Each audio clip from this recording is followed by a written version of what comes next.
नमस्कार साथियों, मैं आज अति महत्वपूर्ण प्रश्नों के साथ एक नए सेशन के साथ आपके सामने उपस्थित हुआ हूं, ताकि आने वाला एग्जाम में आपको अधिक से अधिक मदद मिल सके। तो पहला क्वेश्चन है, हाल ही में भारत ने लिथियम की खोज और खनन के लिए किस देश के साथ समझौता किया है? तो आंसर हो जाएगा अर्जेंटीना। बहुत ही हाईलाइटेड क्वेश्चन है। हाल ही में भारत ने लिथियम की खोज और खनन के लिए किस देश के साथ समझौता किया है? तो आंसर हो जाएगा Argentina, option A. Next question है, एलिसा टेस्ट किस रोग के पहचान के लिए किया जाता है? एलिसा टेस्ट किस रोग के पहचान के लिए किया जाता है? तो आंसर हो जाएगा एड्स, ऑप्शन डी हो जाएगा एड्स। बता दूं, एड्स वायरस से उत्पन्न होता है, वायरस द्वारा उत्पन्न होने वाला ये रोग है। और इसका जो वायरस होता है वो रेट्रो विषाणु होता है। क्या होता है? रेट्रो विषाणु, रेट्रो विषाणु।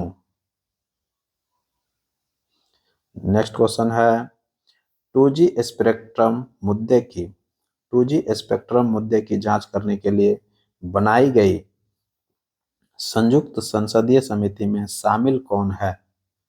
तो संयुक्त संसदीय समिति में जो शामिल है वो लोकसभा से 20 सदस्य, जबकि राज्यसभा से 10 सदस्य शामिल है। तो ऑप्शन ए हो जाएगा। नेक्स्ट क्वेश्चन, पुराणों का अध्ययन करने वाला प्रथम मुसलमान कौन था? पुराणों का अध्ययन करने वाला प्रथम मुसलमान कौन था? तो आंसर हो जाएगा अल बरूनी, आंसर हो जाएगा अल बरूनी। नेक्स्ट क्वेश्चन, डेंगू किससे फैलता है? डेंगू किससे फैलता है? तो आंसर हो जाएगा ये वायरस से फैलता है। किससे फैलता है? वायरस द्वारा फैलता है, अर्थात विषाणु द्वारा फैलता है। बता दूं कि मादा एडिज मच्छर से फैलता है। इस वायरस से मच्छर का नाम क्या है? मादा एडिज मच्छर से फैलता है। डेंगू बुखार से मानव शरीर में प्लेटलेट्स की कमी हो जाता है। बहुत ही हाईलाइटेड क्वेश्चन है। डेंगू बुखार से मानव शरीर में प्लेटलेट्स की कमी हो जाता है। नेक्स्ट क्वेश्चन, पोलियो का वायरस शरीर में कैसे प्रवेश करता है? पोलियो का वायरस शरीर में कैसे प्रवेश करता है? तो आंसर हो जाएगा दूषित भोजन एवं जल से, दूषित भोजन एवं जल से। नेक्स्ट क्वेश्चन है, भोजपत्र वृक्ष कहाँ मिलता है? भोजपत्र वृक्ष कहाँ मिलता है? तो आंसर हो जाएगा हिमालय। ऑप्शन क्या हो जाएगा? ऑप्शन हो जाएगा ए। भोजपत्र वृक्ष कहाँ मिलता है? तो हिमालय में। नेक्स्ट क्वेश्चन है, हाल ही में डीआरडीओ द्वारा लॉन्च किया गया उग्रम का संबंध किससे है? बहुत ही इंपॉर्टेंट क्वेश्चन है। उग्रम हाल ही में यह लॉन्च किया गया डीआरडीओ द्वारा। ये जो है असॉल्ट राइफल है। क्या है? असॉल्ट राइफल है। नेक्स्ट क्वेश्चन है, हाल ही में किस देश ने कमल के आकार का सैटेलाइट आइंस्टीन प्रोब लॉन्च किया है? आइंस्टीन प्रोब लॉन्च किया है। तो आंसर हो जाएगा चाइना किया है। किसने किया है? चाइना किया है, ऑप्शन डी। नेक्स्ट क्वेश्चन हो जाएगा, हाल ही में भारत का पहला केंद्र वित्त पोषित गाय अभ्यारण्य, ये पहला जो है केंद्र वित्त पोषित गाय अभ्यारण्य है, वो कहाँ बनाया गया है? तो आंसर हो जाएगा मुजफ्फरनगर में बनाया गया। बहुत ही इंपॉर्टेंट क्वेश्चन है, आपको आने वाला एग्जाम में देखने के लिए मिलेगा। हाल ही में भारत का पहला केंद्र वित्त पोषित गाय अभ्यारण्य कहाँ बनाया गया है? तो आंसर हो जाएगा मुजफ्फरनगर, ऑप्शन बी। किस मुस्लिम शासक के सिक्कों पर देवी लक्ष्मी की आकृति बनी है? किस मुस्लिम शासक के सिक्कों पर देवी लक्ष्मी की आकृति बनी थी? क्या थी? बनी थी। तो आंसर हो जाएगा मोहम्मद गौरी, ऑप्शन हो जाएगा B, Mohammad Ghori. Next question है, शिक्षा मंत्रालय ने कितनी उम्र के छात्रों को कोचिंग सेंटर में प्रवेश पर प्रतिबंध लगा दिया है? शिक्षा मंत्रालय ने कितनी उम्र के छात्रों को कोचिंग सेंटर में प्रवेश पर प्रतिबंध लगा दिया है? तो 16 वर्ष से कम उम्र के बच्चों को जो है ना कोचिंग सेंटर में प्रवेश से प्रतिबंध कर दिया गया है। और टीचर जो होगा, वो ट्यूटर जो होगा, वो बहुत सारा गाइडलाइंस इसमें लगा दिया है कि ट्यूटर जो भी अब होगा वो ग्रेजुएट से कम नहीं होना चाहिए।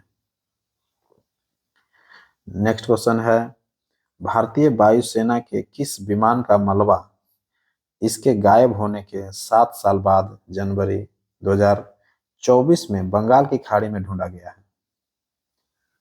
भारतीय वायुसेना के किस विमान का मलबा जो है इसके गायब होने के 7 साल बाद जनवरी 2024 में बंगाल की खाड़ी में ढूंढा गया है? तो आंसर हो जाएगा AN-32। आंसर हो जाएगा AN-32, ऑप्शन बी हो जाएगा। ये 22 जुलाई 2016 को गायब हो गया था और 7 साल बाद जनवरी 2024 में मिला है यह मलबा। नेक्स्ट क्वेश्चन, औसत्य कथन का चयन कीजिए। औसत्य कथन का चयन कीजिए तो सभी ऑप्शन पर विचार करना पड़ेगा। तो देखूं, राजस्थान में विधानसभा सीट कितना है? 200 है, सही ऑप्शन है ये, ऑप्शन सही है ये, ऑप्शन ए।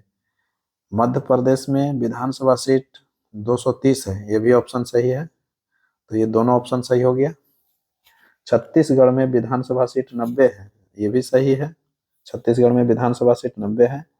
तेलंगाना में विधानसभा सीट 119 है, ये भी सही है, तेलंगाना में विधानसभा सीट कितना है? 119 है। और मिजोरम में विधानसभा सीट 60 है, तो यही गलत है।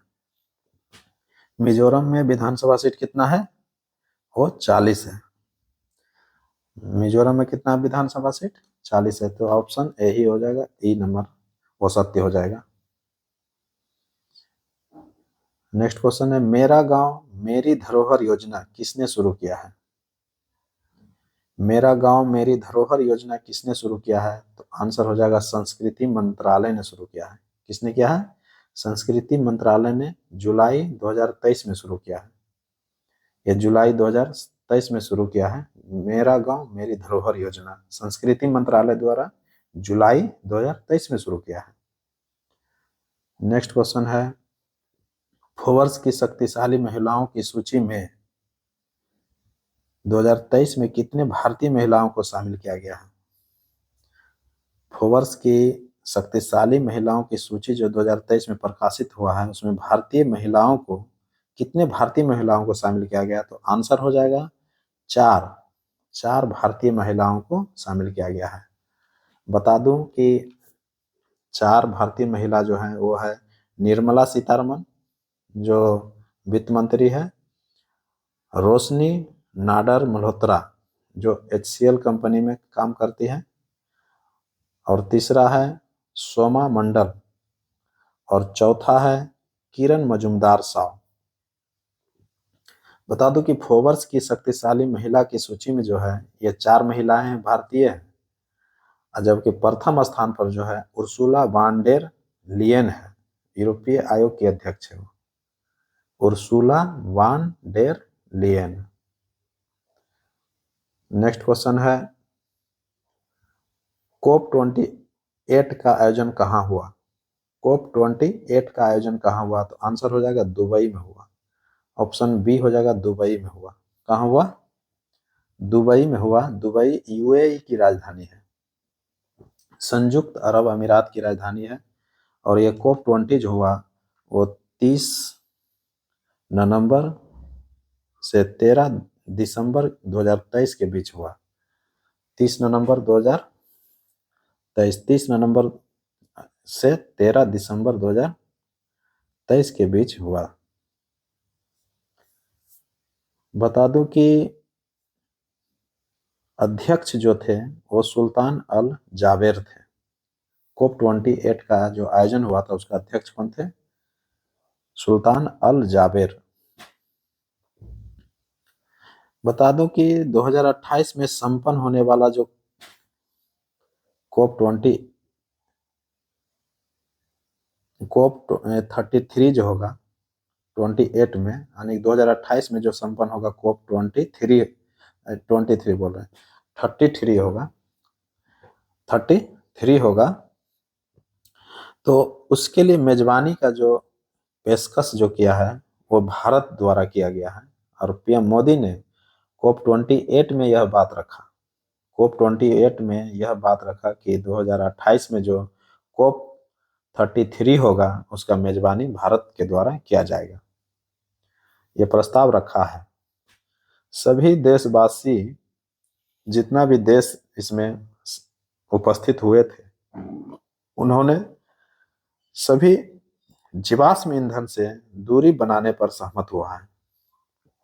इस COP 28 का जो महत्व रहा, इसमें 8 सूत्रीय योजना पर भी चर्चा हुआ और 2030 तक नवीकरणीय ऊर्जा क्षमता को 3 गुना करने पर सहमति भी बना है।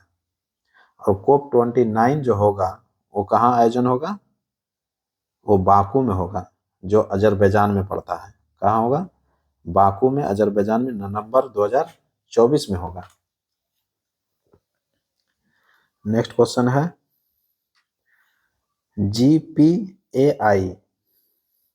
GPAI समिट 12 दिसंबर 2023 में कहाँ हुआ?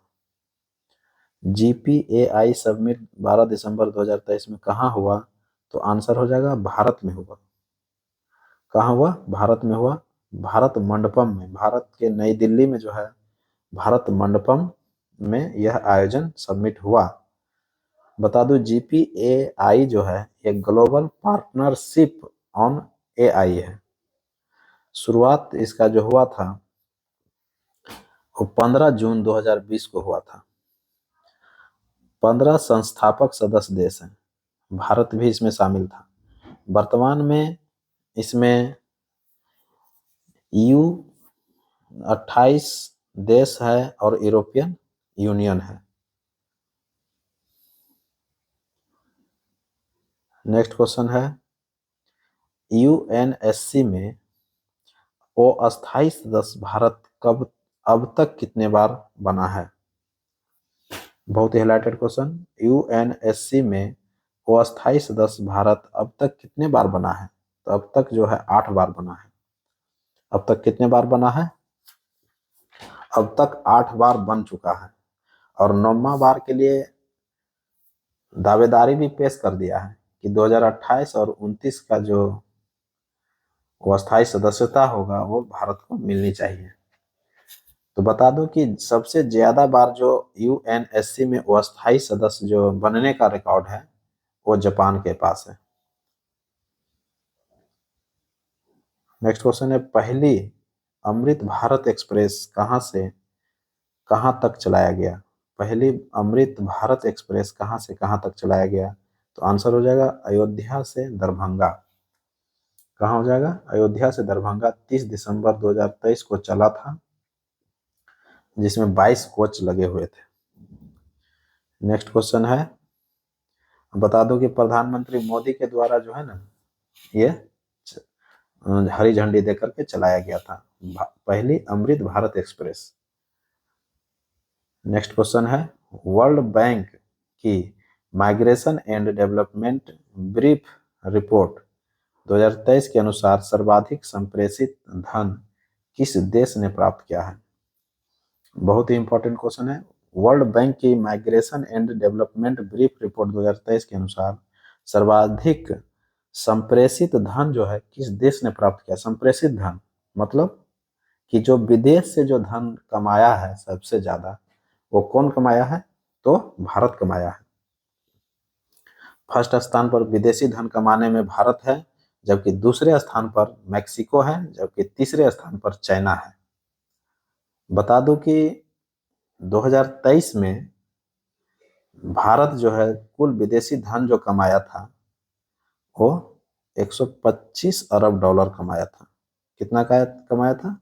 125 अरब डॉलर, जो कि पिछले वर्ष की तुलना में ये 12.4% से अधिक है।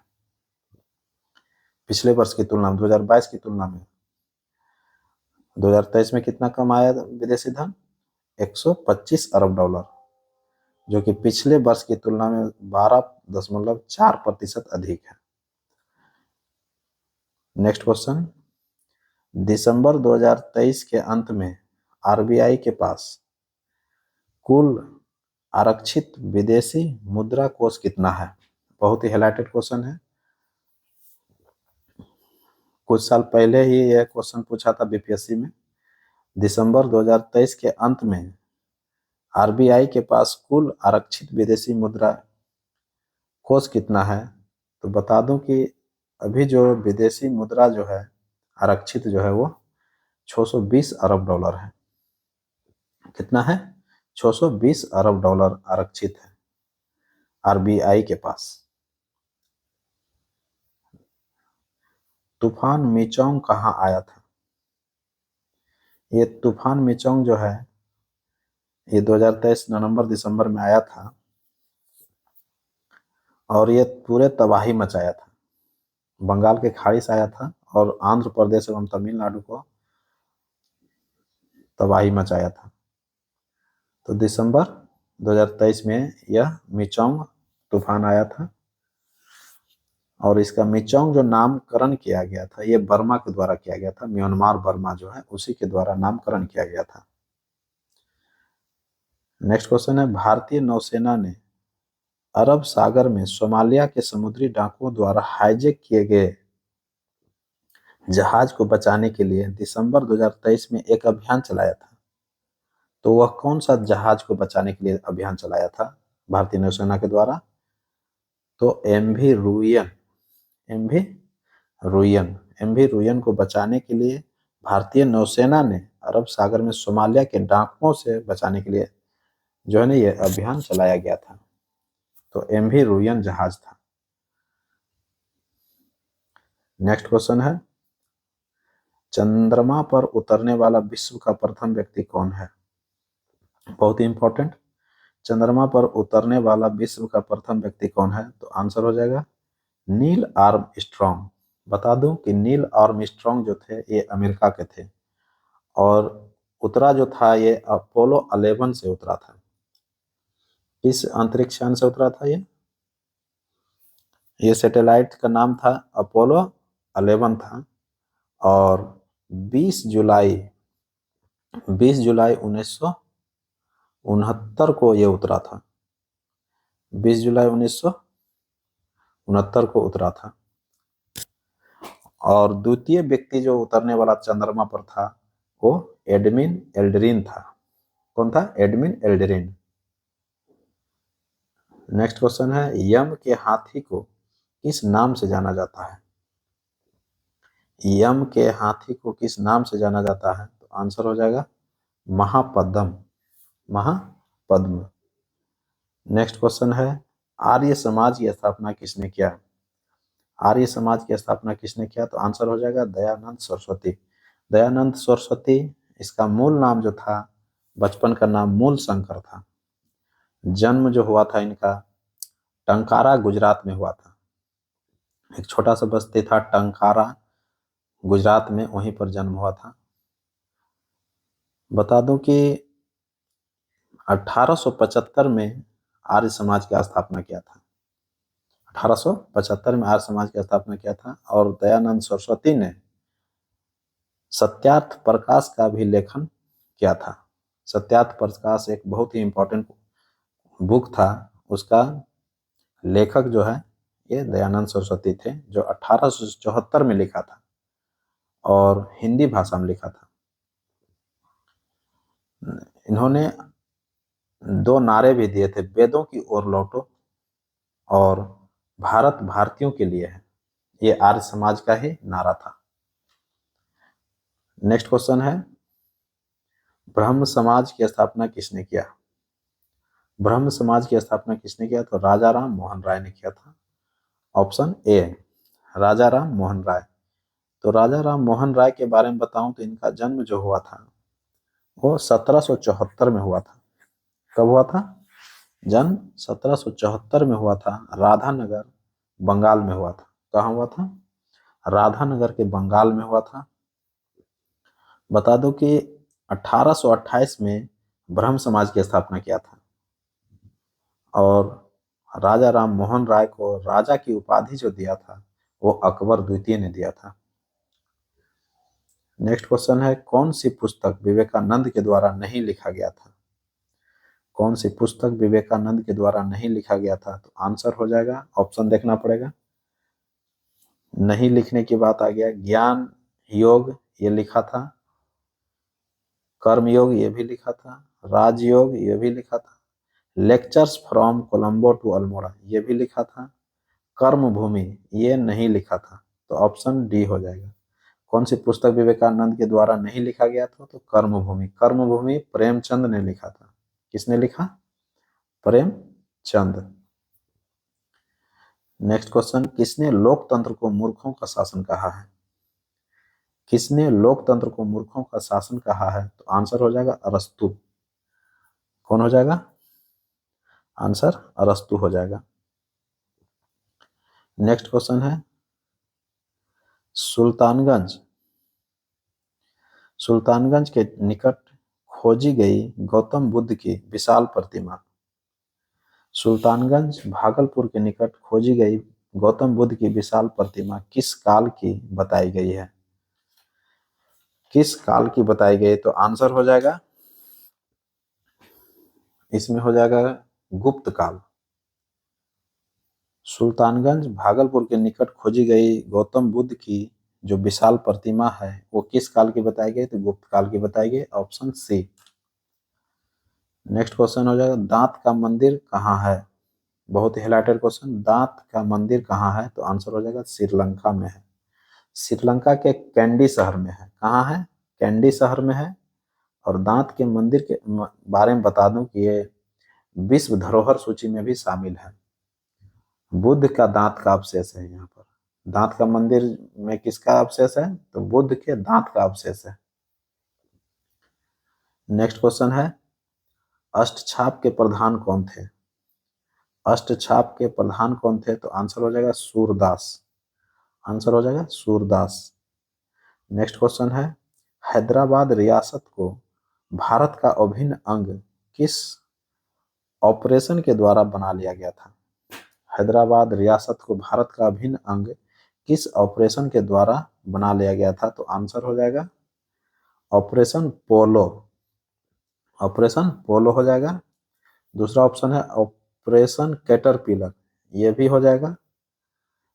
तो ऑप्शन सी में दे रहा है ए और बी दोनों, तो आंसर हो जाएगा सी। ऑप्शन सी हो जाएगा, ए और बी दोनों, क्योंकि ऑपरेशन पोलो को ही ऑपरेशन कैटरपिलर भी कहा जाता है।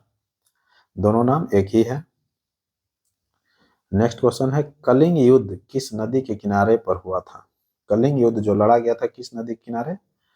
तो आंसर हो जाएगा दया नदी। ऑप्शन बी हो जाएगा दया नदी। 261 ईसा पूर्व में लड़ा गया था। कब लड़ा गया था? 261 ईसा पूर्व में। नेक्स्ट क्वेश्चन है, संकल्प परियोजना का संबंध है। संकल्प परियोजना का संबंध है किससे है? तो HIV एड्स से है। आंसर हो जाएगा HIV एड्स। तो ऑप्शन हो जाएगा सी।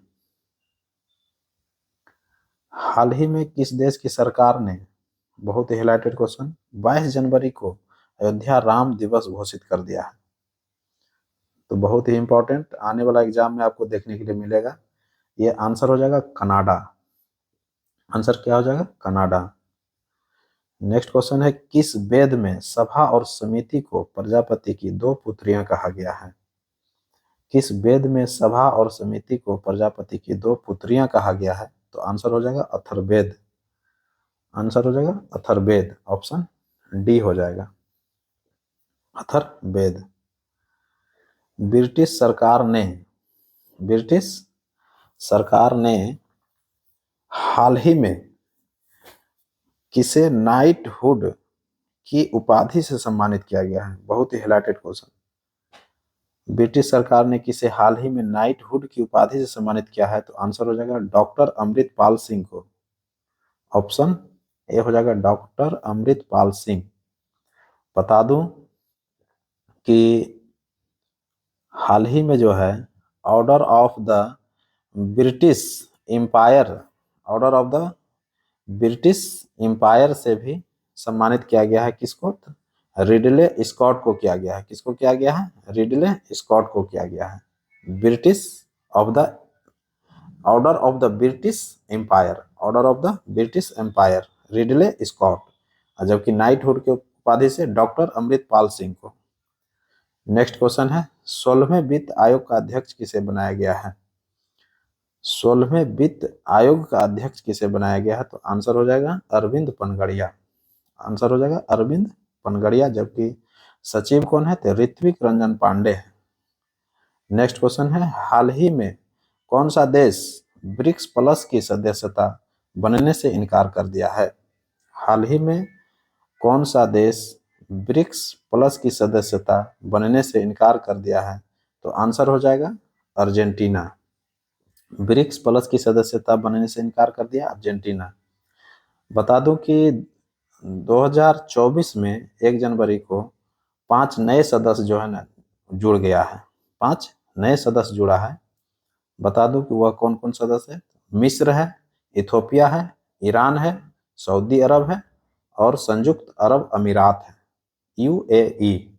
ये 5 देश जो है जुड़ गया है और अर्जेंटीना जो है वो जुड़ने से मना कर दिया है, इनकार कर दिया है। तो आंसर हो जाएगा अर्जेंटीना। बता दूं कि ब्रिक्स का जो स्थापना हुआ था वो 2006 में हुआ था।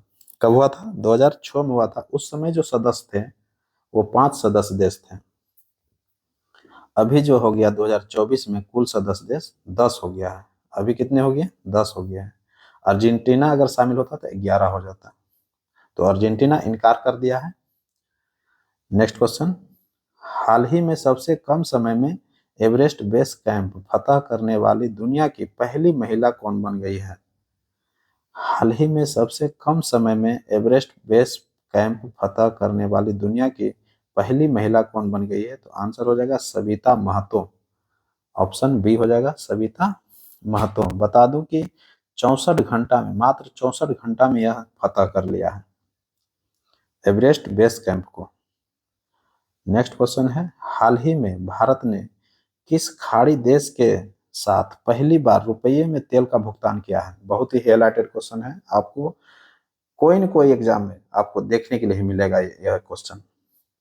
हाल ही में भारत ने किस खाड़ी देश के साथ पहली बार रुपये में तेल का भुगतान किया है? तो आंसर हो जाएगा ये सऊदी अरब।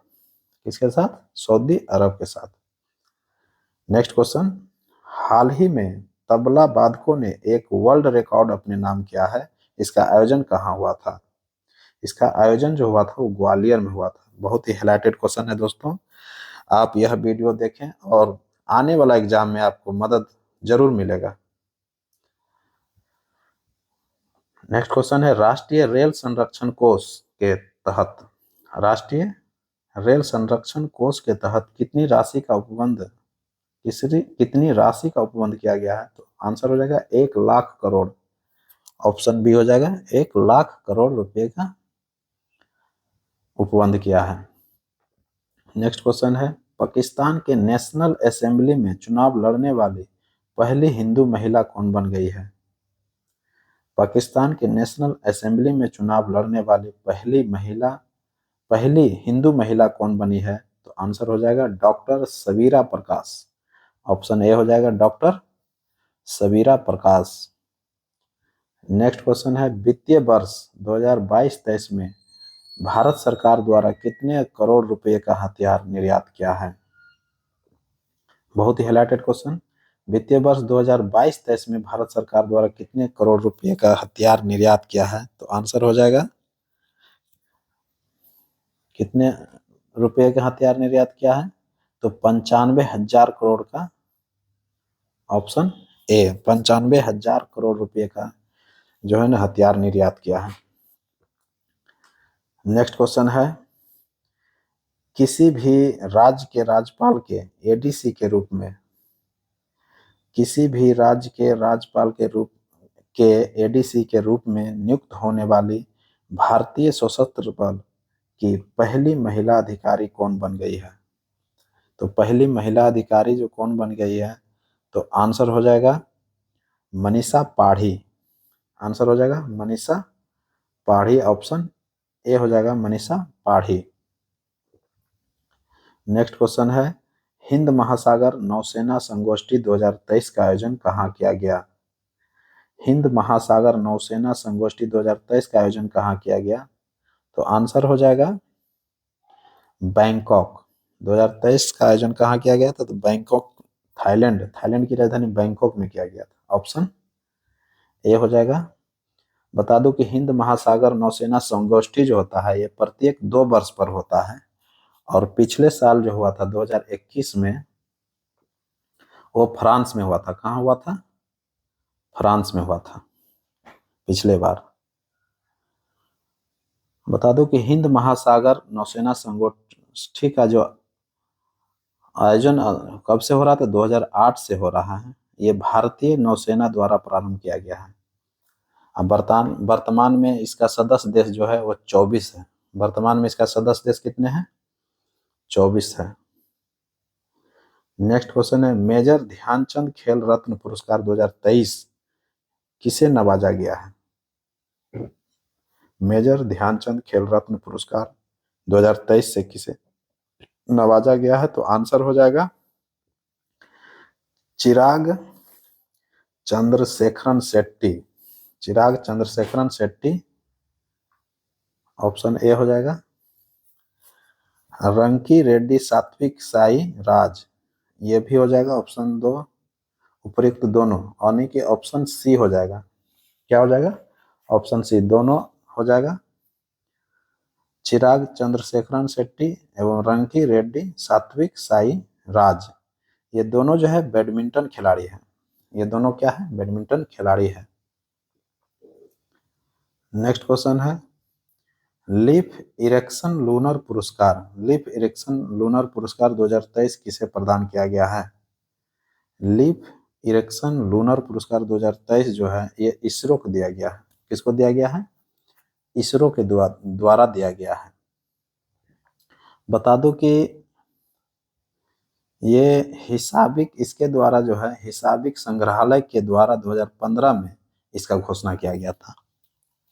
लीफ इरेक्शन लूनर पुरस्कार का कब घोषणा किया गया था? ये 2015 में किया गया था, हिसाबिक संग्रहालय के द्वारा, तब से दिया जा रहा है। नेक्स्ट क्वेश्चन, वेद विज्ञान एवं संस्कृति महाकुंभ का आयोजन कहाँ हुआ? वेद विज्ञान एवं संस्कृति महाकुंभ का आयोजन कहाँ हुआ? तो आंसर हो जाएगा इसका, कहाँ हुआ था? हरिद्वार में हुआ। ऑप्शन डी हो जाएगा, हरिद्वार। वेद विज्ञान एवं संस्कृति महाकुंभ का आयोजन कहाँ हुआ? हरिद्वार में हुआ। उद्घाटनकर्ता कौन थे? उपराष्ट्रपति। उपराष्ट्रपति आप जान ही रहे हैं। नेक्स्ट क्वेश्चन है, एशियाई विकास बैंक के मुख्यालय कहाँ है? एशियाई विकास बैंक के मुख्यालय कहाँ है? तो आंसर हो जाएगा मनीला। कहाँ है? मनीला में है।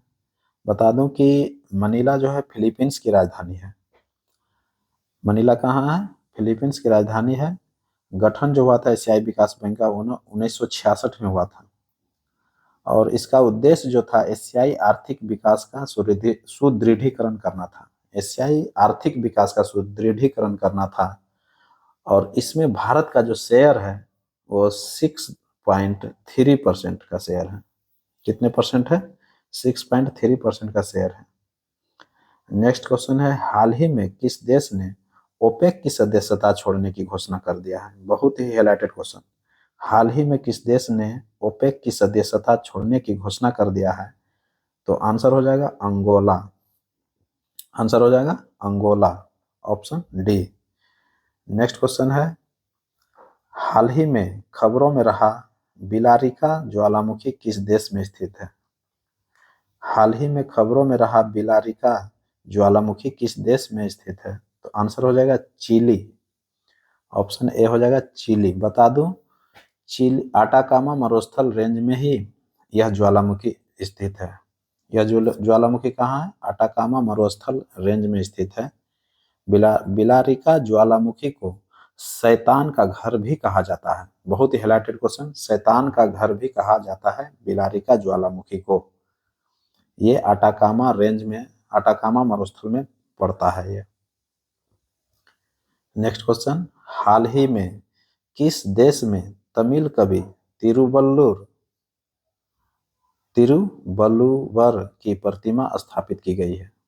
हाल ही में किस देश में तमिल कवि तिरुवल्लुवर की प्रतिमा स्थापित की गई है? तो आंसर हो जाएगा फ्रांस। ऑप्शन सी हो जाएगा फ्रांस।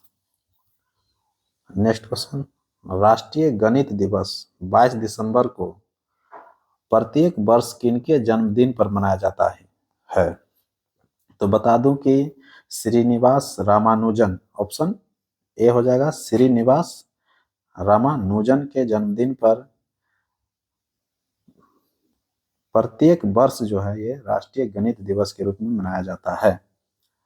बता दूं कि ये रामानुजन जो थे मात्र 33 वर्ष की अवस्था में इसका मृत्यु हो गया था। इनका जन्म जो हुआ था 22 दिसंबर 1887 ईस्वी को हुआ था। 22 दिसंबर 1887 ईस्वी को हुआ था और मृत्यु जो हो गया था वह 26 अप्रैल 1920 ईस्वी को हो गया था। 1920 ईस्वी को हो गया था। तो मात्र में यह 33 साल ही पृथ्वी पर रहा और अद्भुत योगदान दिया और अपना नाम जो है एक सुनहरे अक्षरों में लिख कर गए। इनका जन्म जो हुआ था तमिलनाडु के एक छोटे से गांव ईरोड में हुआ था। किसमें हुआ था? ईरोड में। जबकि मृत्यु जो हुआ था चेन्नई में चेटपट में हो गया था। चेन्नई चेटपट में हुआ था। नेक्स्ट क्वेश्चन है, नुआखाई महोत्सव का संबंध किस राज्य से है? नुआखाई महोत्सव का संबंध किस राज्य से है? तो आंसर हो जाएगा उड़ीसा। ऑप्शन बी हो जाएगा उड़ीसा। भारत के किस प्रसिद्ध स्थल को हाल ही में यूनेस्को की विश्व धरोहर स्थल सूची में शामिल किया गया है? भारत के किस प्रसिद्ध स्थल को हाल ही में यूनेस्को की विश्व धरोहर स्थल सूची में शामिल किया गया है? तो आंसर हो जाएगा होयसल मंदिर कर्नाटक का और शांति निकेतन ये कोलकाता का। इसी दोनों को जो है शामिल किया गया है। नेक्स्ट क्वेश्चन हो जाएगा, 5वें वैश्विक आयुर्वेद महोत्सव 5वें वैश्विक आयुर्वेद महोत्सव 2023 कहाँ आयोजित की गई? 5वें वैश्विक आयुर्वेद महोत्सव 2023 कहाँ आयोजित की गई? तो आंसर हो जाएगा केरल। ऑप्शन डी हो जाएगा केरल। नेक्स्ट क्वेश्चन है, ज्योति तीव्रता का SI मात्रक क्या है? ज्योति तीव्रता का SI मात्रक जो है क्या है? तो आंसर हो जाएगा candela. Option A candela. Next question है, ल्यूकेमिया के उपचार में किसका इस्तेमाल होता है? ल्यूकेमिया के उपचार में जो है फास्फोरस 32 का इस्तेमाल होता है। फास्फोरस 32। नेक्स्ट क्वेश्चन है, इलेक्ट्रॉन के तरंग प्रकृति की खोज किसने किया? इलेक्ट्रॉन के तरंग प्रकृति का खोज किसने किया? तो आंसर हो जाएगा डी ब्रोगली। किसने किया? डी ब्रोगली ने किया। नेक्स्ट क्वेश्चन है, KMnO4 ये क्वेश्चन एग्जाम में देखने के लिए मिलेगा आपको। KMnO4 में Mn की ऑक्सीकरण संख्या क्या है? तो Mn की ऑक्सीकरण संख्या जो है वो 7 है। क्या है? 7 है। नेक्स्ट क्वेश्चन है, ऑक्सीजन एवं नाइट्रोजन दोनों में जलने वाला धातु कौन है? बहुत ही हाइलाइटेड क्वेश्चन। ऑक्सीजन एवं नाइट्रोजन दोनों में जलने वाला धातु कौन है? तो आंसर हो जाएगा जिरकोनियम। बता दूं जिरकोनियम का जो अयस्क है वो बेडिलेआइट होता है। बेडिलेआइट जो होता है वो जिरकोनियम का अयस्क होता है और जिरकोनियम जो है ऑक्सीजन एवं नाइट्रोजन दोनों में जलने वाला धातु है। बहुत ही इंपॉर्टेंट क्वेश्चन है। नेक्स्ट क्वेश्चन है, रेडियो सक्रिय द्रव धातु कौन है? रेडियो सक्रिय द्रव धातु कौन है? तो आंसर हो जाएगा फ्रांसियम। ऑप्शन सी हो जाएगा फ्रांसियम। नेक्स्ट क्वेश्चन है सर्वदाता रक्त समूह कौन है? सर्वदाता रक्त समूह कौन है? तो आंसर हो जाएगा ओ हो जाएगा। ऑप्शन डी में है ओ। बता दूं कि ओ में जो है ना एंटीजन नहीं होता है, इसीलिए ये सर्वदाता है, सभी को ये रक्त जो है ना दान कर सकता है, इसीलिए इसे यूनिवर्सल डोनर भी कहते हैं। इसीलिए इसको क्या बोलते हैं? यूनिवर्सल डोनर भी बोलते हैं। इसमें एंटीजन नहीं पाया जाता है। ओ ग्रुप में क्या होता है? एंटीजन नहीं पाया जाता है, इसीलिए ये सभी को ब्लड दान कर सकता है। जबकि ए बी जो होता है वो सर्वग्राही होता है, और उसमें सर्वग्राही में जो होता है एंटीबॉडी नहीं पाया जाता है, इसीलिए वो सबसे जो है ब्लड ले सकता है। ए बी जो क्या करता है? सबसे ब्लड लेता है, और वो जो है सबको ब्लड देता है।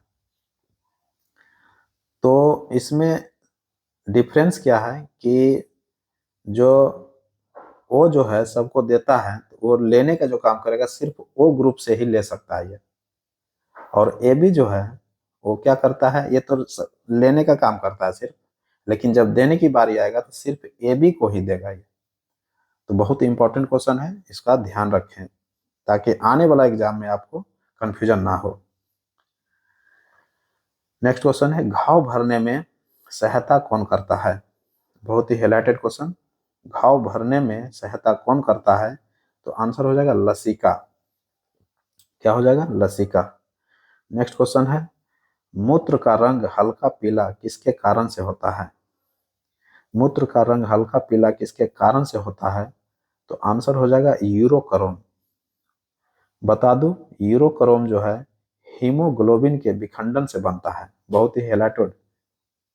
यूरोक्रोम का जो निर्माण होता है वो हीमोग्लोबिन के विखंडन से होता है, और यूरोक्रोम के कारण ही मूत्र का रंग जो होता है हल्का पीला होता है। नेक्स्ट क्वेश्चन है अनॉक्सी श्वसन के अंत में क्या बनता है? अनॉक्सी श्वसन के अंत में क्या बनता है? तो आंसर हो जाएगा पायरुविक अम्ल बनता है। क्या होता है? पायरुविक अम्ल बनता है। तो इसी क्वेश्चन के साथ हमें इजाजत दीजिए, फिर एक नए वीडियो के साथ एक नए सेशन के साथ आपके सामने उपस्थित होऊंगा। तब तक के लिए नमस्कार, जय हिंद।